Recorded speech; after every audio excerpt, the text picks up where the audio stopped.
Our lead story, over 60 people have died in Himachal Pradesh as rainfall in the hill state has broken a 50-year record. Absolutely shocking visuals from Himachal's Shimla show how houses completely collapsed as a part of a hill crumbled. Those are visuals that you're seeing on your screen right now. A part of a hill completely crumbled and houses collapsed. This is among the several landslides that Shimla has witnessed over the past few days. People have had to be lifted from rooftops, while several were trapped under debris amid landslides and cloudbursts in several parts, including Shimla, Mandi and Solan. The NDRF and SDRF teams were conducting rescue operations. Chief Minister Sukhwinder Sukhu, who has been surveying the rescue operations, has said that the state has suffered a loss of over 10,000 crore rupees in infrastructure, and it will take 1 full year to rebuild the infrastructure in the state.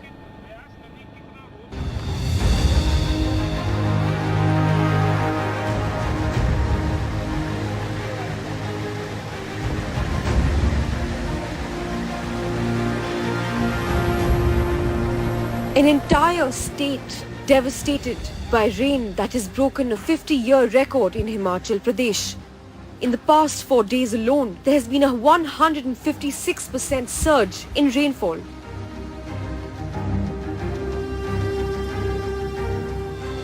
An entire hill collapsed in the Krishnanagar area in Shimla on Tuesday night.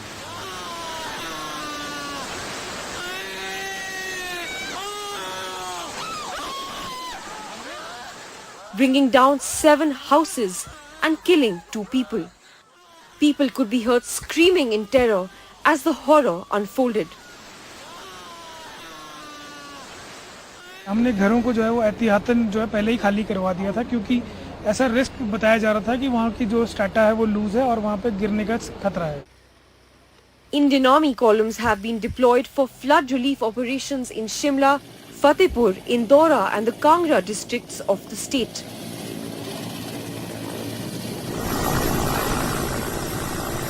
IAF helicopters were evacuating people through the day, with almost 150 people flown out of danger. A Chinook helicopter also flew machinery for landslide clearance.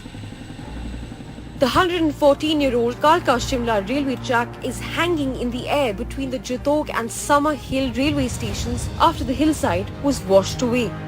Train movement has been cancelled, although repair work is yet to start. The Himachal Pradesh Chief Minister Sukhwinder Singh took stock of the situation, directing officials to swiftly restore electricity and water supply. He estimates Himachal's road to recovery will be a long and expensive one. अभी सारी चीज़ों को देखते हुए यही कह सकता हूँ कि नुकसान का आंकड़ा 10,000 करोड़ के करीब है. इसलिए 1 साल लगेगा हमें इंफ्रास्ट्रक्चर डेवलप करने में. Many deaths have been reported from Kangra and Mandi as well, as the Pong Dam continued to overflow. Schools and colleges were closed today and will be closed tomorrow too. 4 national highways and countless state and internal roads are damaged, already reeling after the first round of destruction less than a month ago. This new disaster has brought more despair to a state that largely depends on tourism and agriculture for its livelihood. NDTV Bureau Report. And one family in Shimla has had an irreparable loss. The family has lost 3 generations in a landslide in Shimla's Summer Hill that led to the collapse of a Shiv temple. 7 members of the family, including 3 children, were inside the temple when it collapsed. The family is now inconsolable, demanding answers, as deaths due to landslides after heavy rainfall happen year after year in the state of Himachal Pradesh.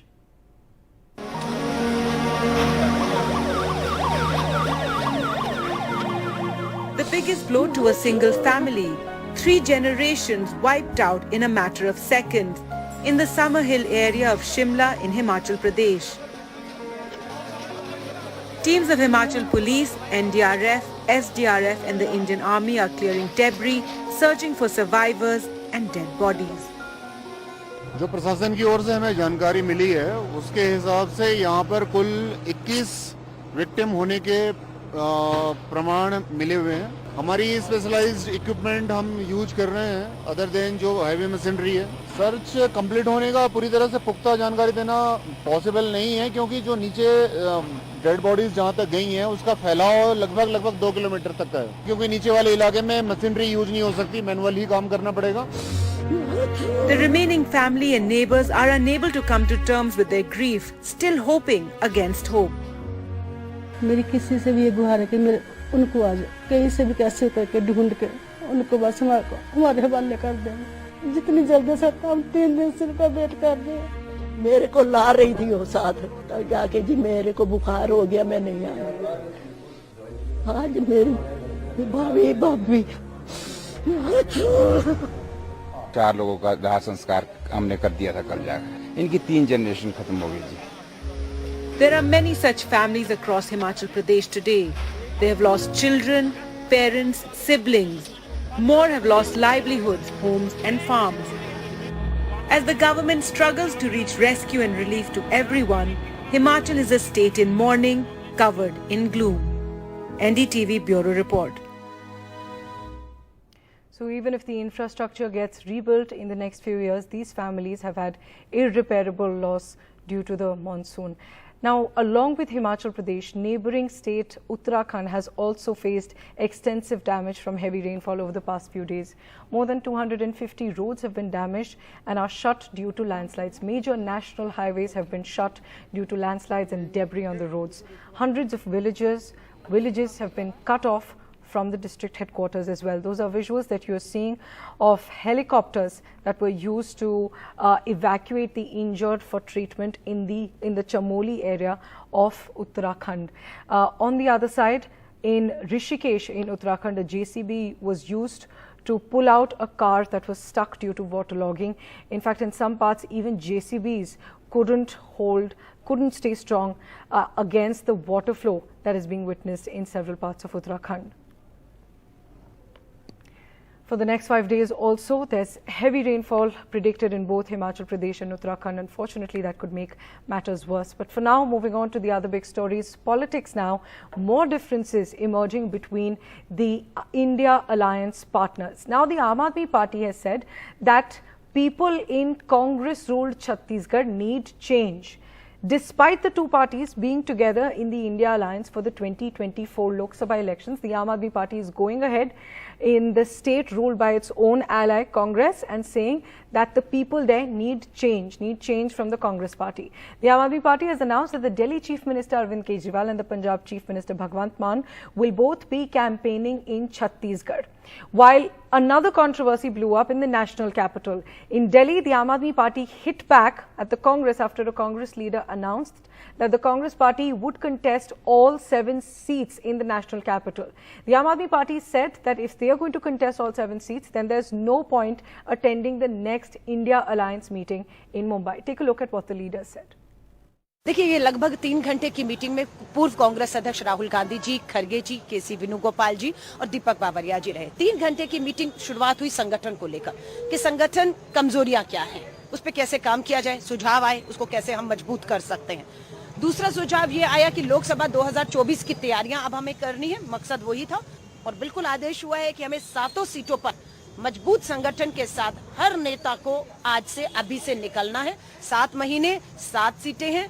Alliance के लिए कांग्रेस आई थी हमारे पास, क्योंकि कांग्रेस का कोई अस्तित्व नहीं है दिल्ली में, तो इंडिया अलायंस की अब नेक्स्ट मीटिंग हम अटेंड करते हैं कि नहीं, ये टॉप लीडरशिप डिसाइड करेगी। आज अलका लांबा जी की बात को और उनके दिल्ली प्रेसिडेंट की बात को कांग्रेस की सच माना जाए, तो अगर उन्होंने डिसाइड कर लिया है कि दिल्ली में अलायंस नहीं करना, तो फिर इंडिया अलायंस की मीटिंग का कोई मीनिंग ही नहीं रह जाता। And the BJP also had a meeting, but while there are several differences appearing in the India alliance, in Delhi and in Chhattisgarh, there were also differences appearing in Maharashtra between the Congress and the NCP. The NCP chief Sharad Pawar and his daughter Supriya Sule rubbished claims from the Congress party, saying that Pawar Senior and Supriya Sule have been offered a union minister post in exchange of deserting the India bloc and tying up with the BJP. The rumours began after Sharad Pawar had a meeting with his nephew Ajit Pawar in Pune. My colleague Megha Prasad gets us more details. The controversy around the recent secret meeting between Sharad Pawar and Ajit Pawar at a businessman's house in Pune was yet to die down, and already a sensational claim by former Maharashtra Chief Minister Mr. Prithviraj Chavan. He was quoted in a newspaper as saying that the BJP has offered Sharad Pawar the post of Agriculture Minister and Chairman of Niti Aayog. This created a flutter in the MVA alliance, and more leaders from both Congress and Uddhav Shiv Sena have since raised questions about these meetings between uncle and nephew. While the BJP is tight-lipped on the claim that an offer has been sent from their side, both Sharad Pawar and his daughter Supriya Sule today rubbished all these speculations. अभी कांग्रेस ने जो सवाल किए हैं उसका जवाब कांग्रेस ही दे सकती है, मैं नहीं दे सकती, क्योंकि मुझे कुछ पता ही नहीं है इस बारे में. ना मुझे किसी ने ऑफर दिया है, ना किसी ने मुझसे बात की है. तो I can't comment on something which is hypothetical, but I am constantly in touch with each senior leader. I mean, Kharge ji and Mr. Pawar speak almost every day. Rahul ji and I sit on the same bench in Parliament, so I get a lot of opportunity to chit-chat with him. Sonia ji fortunately sits right in front of me, so I get a lot of time together to discuss a lot of important issues, and she's very, very kind and indulgent while talking to even junior people like us. So I really would not be able or be in a position, and it would be unfair on me to talk about their leaders in Maharashtra, because I really haven't spoken to them, nor have they reached out to me. The Congress, though, was seen avoiding a direct answer on the issue. हमने बार बार यही कहा है कि महाराष्ट्र ये Congress base रहा है, और कांग्रेस की वोट बैंक महाराष्ट्र के हर जगह है, और इस बहाने हम लोग महाराष्ट्र में कांग्रेस के वोट बैंक को हम लोग पूरे ताकत के साथ खड़ा करके जो अलायंस होगा, उस अलायंस में जो हमारे साथी रहेंगे वहाँ पर हमारे अलायंस के माध्यम से उनको पूरी ताकत दी जाएगी कि महाराष्ट्र से बीजेपी को पूरे सत्ता से उखाड़ने का एक प्लान जो हमने बनाया वही हमारा बे प्लान है. शरद पवार जी का उनका एक अलग दल है, वो दल में क्या चल रहा है नहीं चल रहा है मैंने कई बार आपको स्पष्ट किया है कि वो उनका निर्णय शरद पवार जी लेंगे. Despite claims and counterclaims and clarifications, the mistrust amongst the MVA allies have grown so much that Maharashtra Congress leaders have now urged their high command to seek clarity on the matter. With bureau inputs, Megha Prasad for NDTV. Meanwhile, in Rajasthan, the Congress party has had a show of unity. Rajasthan Chief Minister Ashok Gehlot has stood up in defense of his rival Sachin Pilot, who was attacked by the BJP. Now, what was the attack? BJP's social media cell chief Amit Malviya, in a social media post, alleged that Sachin Pilot's father, Rajesh Pilot, dropped bombs on the country's own citizens in Mizoram as an Indian Air Force pilot in March 1966. But the Congress leader, Sachin Pilot, was quick to react. He tweeted out his response to Amit Malviya, and he said that you have the wrong dates and the wrong facts. Yes, as an Indian Air Force pilot, my late father did drop bombs, but that was on erstwhile East Pakistan during the 1971 Indo-Pakistan War, and not, as you claim, on Mizoram on the 5th of March in 1966. He was in fact commissioned into the Indian Air Force only on 29th October 1966. While that was Sachin Pilot's response, Ashok Gehlot also backed the Congress leader Sachin Pilot over this, and he also put out a post saying that Congress leader Shri Rajesh Pilot was a brave pilot of the Indian Air Force. By insulting them, the BJP is insulting the sacrifice of the Indian Air Force, and the whole country should condemn this. Moving on now, as the India Alliance and the Congress Party both had meetings and several controversies over the 2024 elections. From the BJP side, Prime Minister Narendra Modi chaired a meeting of the BJP Central Election Committee to strategize for the upcoming state elections this year, especially Chhattisgarh and Madhya Pradesh. But what's interesting is that for the first time, the BJP is holding a meeting to discuss candidates even before the poll dates have been announced. The other big story now, a US congressional delegation called on Prime Minister Narendra Modi, and the Prime Minister appreciated the consistent and bipartisan support of the US Congress for India-US relations, according to the government. The Prime Minister also recalled his visit to the United States in June, during which he addressed the Congress for a second time. There you can see the picture of the Prime Minister with them, and the Prime Minister and the US delegation, they shared democratic values, respect for rule of law, and strong people-to-people ties. That's what the government has said. The Prime Minister said, I was glad to receive the congressional delegation, including the House of Representatives, the Representative Ro Khanna as well.